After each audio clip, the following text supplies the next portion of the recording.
कहते हैं जब किसी संत का, जब किसी अवतार का, या जो भगवान का रूप होता है, जब उनका जन्म होता है तो वक्त अपने आप ही बदल जाता है। उस वक्त के हालात कुछ ऐसे हो जाते हैं कि हर उस दौर में एक अवतार का आना ज़रूरी होता है। जी हाँ, आज हम बात गुरु नानक देव जी की करेंगे, जो सिख पंथ के संस्थापक भी हैं। नमस्कार, मेरा नाम हैदर अब्बास नकवी है। जैसा मैंने कहा कि आज हम बात गुरु नानक देव जी की करेंगे, उनकी जीवनी के बारे में बताने का प्रयास करेंगे, कोशिश करेंगे। हम बहुत तुच्छ हैं, बहुत छोटे हैं इतने बड़े व्यक्ति के बारे में बताने के बारे में, पर हमें जो मालूमात हुई है उसी का ज़िक्र करेंगे। और बताने का उद्देश्य ये है कि ज़िंदगी को जो बड़े अवतार, बड़े लोगों ने, गुरुओं ने बताया है, उसकी राह क्या है, वो मार्ग क्या है जिस पर चलने को लिए बताया है। और आज के दौर में भी उस पर चलना बहुत ज़रूरी है, क्योंकि आज भी हम लोग भटक रहे हैं, अलग दिशा में जा रहे हैं। उन दिशाओं को एक कर कर एक भगवान के पास जाने का रास्ता, अपने आप के अंदर क्या चीज़ें लाएं, क्या सुधार लाएं कि हमारा जीवन सही हो जाए, हम पर गुरु की कृपा हो। जी हाँ, बात 1469 की है, 1469 की है। शेखपुरा है, लाहौर जो अभी पाकिस्तान में है, यहाँ से 40 किलोमीटर दूर तावलवंडी विलेज में जन्म होता है मेहता कालूदास जी के घर में, जो और तृप्ति जी के घर में एक बेटे, एक पुत्र का जन्म होता है। जब दाई से पंडित जी पूछते हैं कि इस पुत्र को जब जन्म हुआ तो तुम्हें क्या फील हुआ, क्या अनुभव हुआ, तो बताते हैं कि इनके भाव कुछ अलग थे। इनके भाव में ऐसे थे कि जो अपनी तरफ आकर्षित कर रहे थे। इनके चेहरे पर तेज था। जी हाँ, ये हमारे गुरु नानक जी देव जी का जन्म हुआ था, जिनको पंडित जी ने इनका नाम रखा नानक निरंकारी। तो इनके फादर ने पूछा कि ये कैसा नाम है, ये किस तरह का नाम है। ये तो कहते हैं कि इनको आगे चलकर सब लोग मानेंगे, इनकी बातों को सब लोग स्वीकार करेंगे, वो चाहे किसी भी धर्म के हों। ये एक धर्म के लिए नहीं है, ये सब धर्मों के लिए हैं। और इनका बच्चे का जन्म होता है, बच्चा आगे बढ़ता है। बच्चा शुरू से ही, गुरु नानक देव जी शुरू से ही अलग थे, लोगों से अलग थे। इनकी बहन नानकी जी थी, जो इनसे 5 साल बड़ी थी, वो थी। और तो बच्चे के साथ खेलना, अलग से बात करना, तो इनके खेल अजीब थे। ये 5 साल की उम्र में थे, लेकिन इनकी दोस्ती, जो इनके दोस्त थे वो इनसे उम्र के ज़्यादा बड़े थे। और ये क्या करते थे गेम में, जो खेल खेलते थे कि ये बीच में बैठ जाते थे, सबको चारों तरफ बिठा लेते थे और भगवान का जिक्र करते थे, अच्छी बातों का जिक्र करते थे, किस तरह से सही ज़िंदगी की तरफ जाया जाए उसका जिक्र करते थे। इनको संस्कृत, पर्शियन, फारसी भाषा और हिंदी का ज्ञान था। इनको कहते हैं कि गुरुकुल भेजा गया, पढ़ने के लिए भेजा गया। जब इनको पढ़ाया गया, पढ़ाना शुरू किया, तो इन्होंने अपने गुरु से पूछा, कहा कि ये तो सांस्कृतिक विद्या है, ये तो सांस्कृतिक दुनिया की विद्या है, मुझे तो धर्म की बात बताओ, मुझे तो भगवान की बात बताओ, मुझे तो वो बताओ जो आत्मा से जुड़ी हुई विद्या है। तो गुरु कहते हैं कि उसके बारे में तो हमें नहीं है, तुम ही बताओ। तो फिर ये सारे अक्षर बताते हैं, जीवन से जुड़ी हुई वो बातें बताते हैं, जिससे इनके गुरु की भी आंखें खुल जाती हैं। इनका एक बचपन का वाक्य ये भी है कि इनके घर में बहुत अमूल्य चीज़ थी, बहुत कीमती चीज़ थी, जिसको उठाकर ये एक गरीब को दे देते हैं, जिससे इनके पिताजी कालूदास जी काफ़ी गुस्सा होते हैं और पंडित से कहते हैं कि आपने तो कहा था कि ये छत्रपति बनेगा और ये तो घर की चीज़ें कर रहा है। तो कहते हैं कि नहीं, ये बच्चे ने गरीब को दिया है तो कुछ सोच कर दिया होगा। इसका हर कदम, इसका हर एक्ट, इसकी हर बात कुछ संदेश देती है कि किस तरह से हर गरीब और अमीर में कोई भेद ना हो, किसी जाति में कोई भेद ना हो, किसी चीज़ में किसी तरह का डिफरेंस लोग ना रखें। यही संदेश लेकर ये आए हैं। उस वक्त, जिस वक्त इनका जन्म हुआ था, कई प्रथाएं ऐसी थीं जो मानवता को शर्मसार कर रही थी, लोगों को अलग कर रही थी। उनके खिलाफ इन्होंने आवाज़ें उठाई, उनके खिलाफ इन्होंने संदेश दिए। इनका मेन ये था कि सब लोग एक हैं, एक भगवान है, उसको मानने वाले सब लोग हैं। ऐसे ही एक बात है थी कि एक बार इनका जनेऊ धारण की बात थी, जो एक धागा बांधा जाता है उसके लिए, तो उसको ये रोक देते, कहते कि मुझे इन धागों की ज़रूरत नहीं है, मुझे तो वो धागे बांधने हैं, वो चीज़ें बांधने हैं जिसमें सब लोग एक हों। ये धागा तो आग से जल जाएगा, लेकिन वो जो इंसानियत का धागा है, जो ये मानवता का धागा है, अगर ये बंधता और इसकी गांठ उस तरह से बनती चली जाएगी, तो ये सृष्टि, ये जो भगवान ने जो ये सृष्टि दी है, ये काफ़ी अच्छी होगी। जिसके लिए ये दुनिया बनाई हुई है, जिनके लिए ये दुनिया बनाई हुई है, तो ये उस तरह से कार्य करेंगे। इनकी 5 बातें, बड़ी इम्पॉर्टेंट बातें जो इन्होंने कही थी: निरंकार, निर्भय, निर्विव, एक एक कार, ओमकार, सतनाम। इन 5 चीज़ों को लेकर ये आगे चले थे। फिर इनको इनके बहन की, इनकी शादी हो जाती है, तो इनके पिता इनको इनकी बहन के पास भेज देते हैं। उस वक्त सुल्तान लोदी का शासक था, तो इनको माल खाने में रखा जाता है।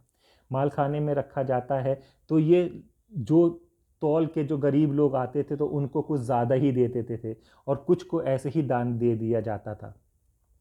इनकी शिकायत जाती है सुल्तान नवाब के पास कि भाई ये ऐसा कर रहे हैं, लेकिन जब हिसाब देखा जाता है, सब चीज़ें देखी जाती हैं, तो सब एकदम बराबर था। क्योंकि इनका यही था कि आप गरीबों को, आप ज़रूरतमंदों को जो चीज़ें दोगे, तो कभी भी आपका ख़जाना, कभी भी आपकी संपत्ति कम नहीं होगी, ऊपर से बढ़ेगी ही। इसीलिए आज के लिए भी ये ज़रूरी है कि अगर आप किसी ज़रूरतमंद की मदद करोगे, तो आपके काम में, आपके पैसे में, आपकी चीज़ों में कमी नहीं होगी, वो बरकत होती है, ये बरकत बढ़ती चली जाएगी। तो ये नौकरी करते थे और सुबह और शाम को ध्यान देते लगाते थे, जिसमें फिर संगत करते थे, लोगों को बात करते थे, भगवान की बातें करते थे, बताते थे, एक गुरु की बातें बताते थे, एक ईश्वर की बात बताते थे, और कौन सा सही रास्ता है वो चीज़ें बताते थे। कहते हैं कि वैद नदी में एक बार ये नहाने जाते हैं और फिर ये गायब हो जाते हैं। इनको ढूंढा जाता है, इनको तलाश किया जाता है, इनको सब जगह से पुकारा जाता है, लेकिन ये नहीं मिलते हैं। सब बड़े चिंतित होते हैं। और 3 दिन के बाद गुरु नानक देव जी, हमारे आप जी, बाहर निकल कर आते हैं और एक ओंकार की बात करते हैं कि ईश्वर एक है, ना कोई हिंदू है, ना कोई मुसलमान है, सब एक हैं। तो इसकी बात करते हैं। फिर ये आगे सफ़र अपना तय करते हैं। सफ़र में लोगों को इसी का एक ओंकार की बात बताने के लिए ये कहते हैं 30,000 किलोमीटर चले हैं, चारों दिशाओं में चले हैं। तो उनका भी कई वाक़या हैं कि एक बार ये वेस्ट पंजाब में जाते हैं, वहाँ पर एक छोटी बिरादरी, छोटी सी जात के लोग, लालू था, उनके घर पे जाकर ये रुकते हैं, उससे कहते हैं कि मुझे खाना दो। तो वहीं पर मालिक मालिक बागा बागा था, जो बहुत बड़ा अमीर आदमी था वहाँ पर। उसे लगता है कि गुरु नानक देव जी उसके पास नहीं आए हैं, लालू के पास आए हैं। तो वो बहुत आकर नाराज़ होता है, अपनी नाराज़गी व्यक्त करता है कि गुरु जी आप हमारे पास नहीं आए हैं, आप इसके पास आए, इसके पास क्या है, पास क्या है। तो गुरु जी दो हाथ में एक उसकी रोटी लेते हैं और एक लालू की रोटी लेते हैं, उसकी पूरी लेते हैं, लालू की रोटी लेते हैं और उसको दबाते हैं। जब लालू की रोटी दबाते हैं तो उसमें से दूध निकलता है, और जब उसकी पूरी दबाते हैं तो उसमें से खून निकलता है। तो सब लोग वहाँ पे बहुत चकित हो जाते हैं। तब वो ये संदेश देते हैं, देखो ये मेहनत की रोटी है, ये मेहनत की कमाई की रोटी है, तो इसमें से दूध निकल रहा है। और ये लोगों का शोषण करके, लोगों के पैसे मारकर, लोगों का अत्याचार करके ये पैसा कमाया गया है, ये उस अनाज की रोटी है, तो इसमें से खून निकल रहा है। तो ऐसी जगह मैं कहाँ पर आऊँ? तो मेरे लिए तो लालू ही है। लालू का खाना मेहनत का है, लोगों की मोहब्बत का है, इसलिए मैं यहाँ पे टिका हुआ हूँ। तब ये वहाँ पे संगत करते हैं। तो एक और चीज़ वाक़या ध्यान में आता है, वो ये था कि 2 दोस्त होते हैं, 2 दोस्त अपने घर में इनसे मिलने के लिए कह के निकलते हैं। एक दोस्त रास्ते में प्रोस्टिट्यूट्स के यहाँ चला जाता था और एक यहाँ पर आता था। बराबर वो आता था, बराबर संगत करता था। लेकिन कुछ देर के बाद, दिनों के बाद, जब एक दिन वो आ रहे होते हैं, तो जो गुरु से मिलने आता है उसको एक सांड, एक सांड सींग मार देता है, और जो प्रोस्टिट्यूट्स के पास जाता है उसको एक सोने का सिक्का मिल जाता है। अब इस पर वो आदमी आता है, कहते हैं गुरु मैं तो हमेशा आपके पास आया हूँ, तो मेरे साथ ऐसा क्यों हुआ और उसके साथ क्यों हुआ।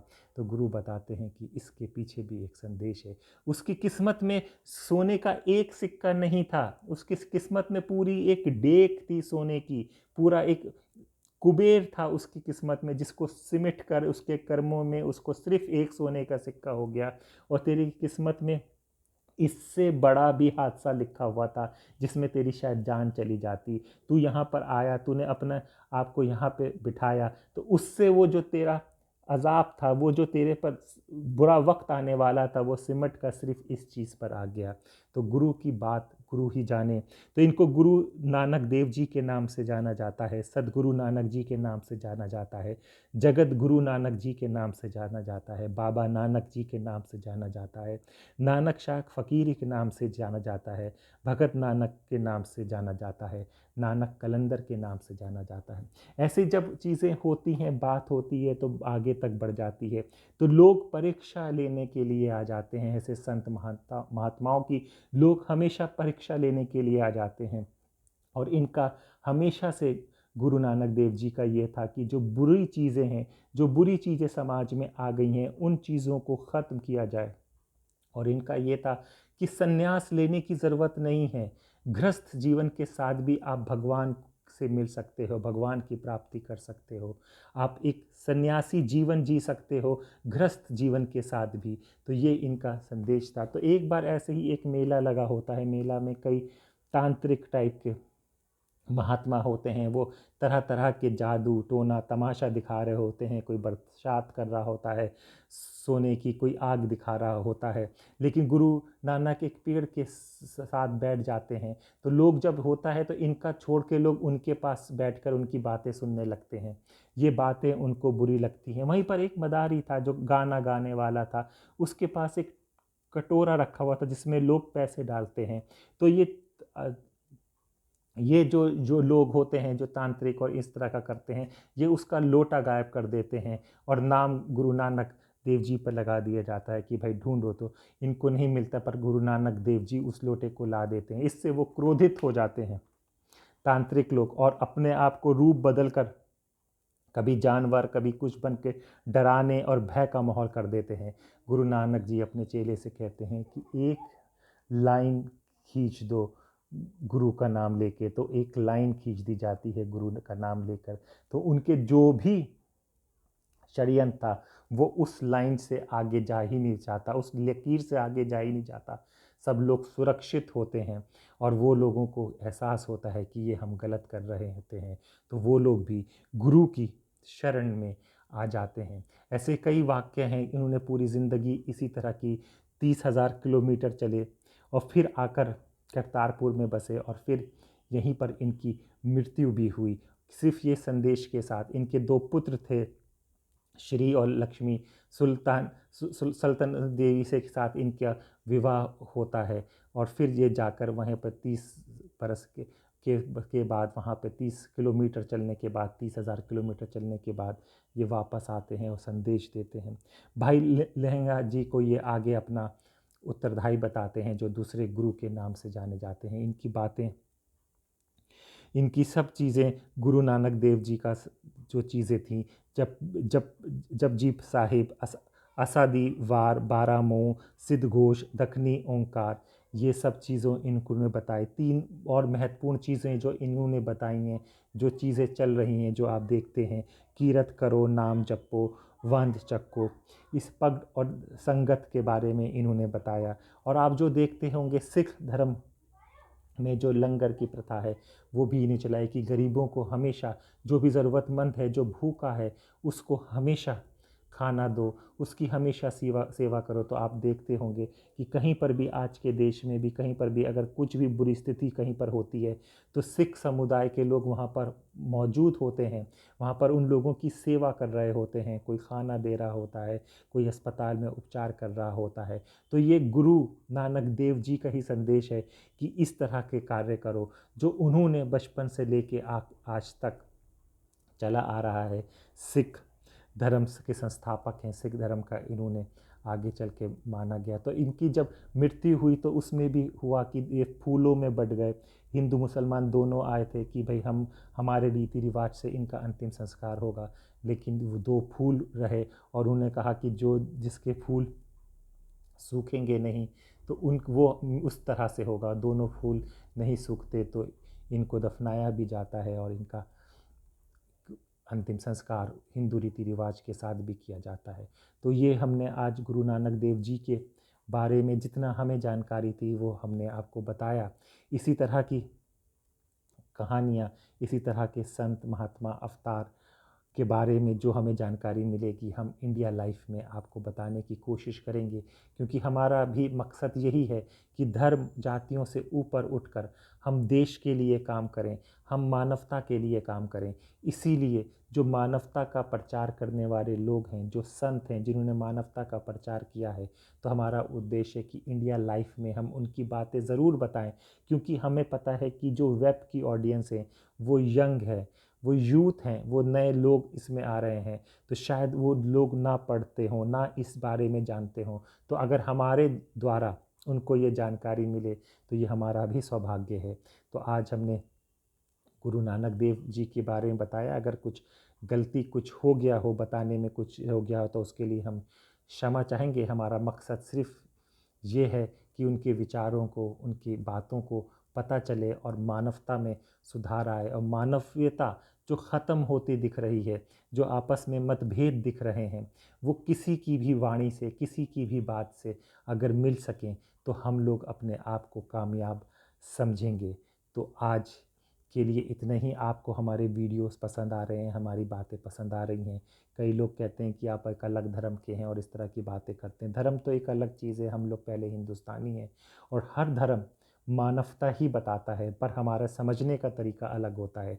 अगर हमारे कारण मानवता समझ में आ जाए तो हम अपने आप को कामयाब करेंगे। तो आज के लिए इतना ही। इसी तरह की कहानियाँ हम आपको इंडिया लाइफ में बताते रहेंगे। तब तक के लिए नमस्कार।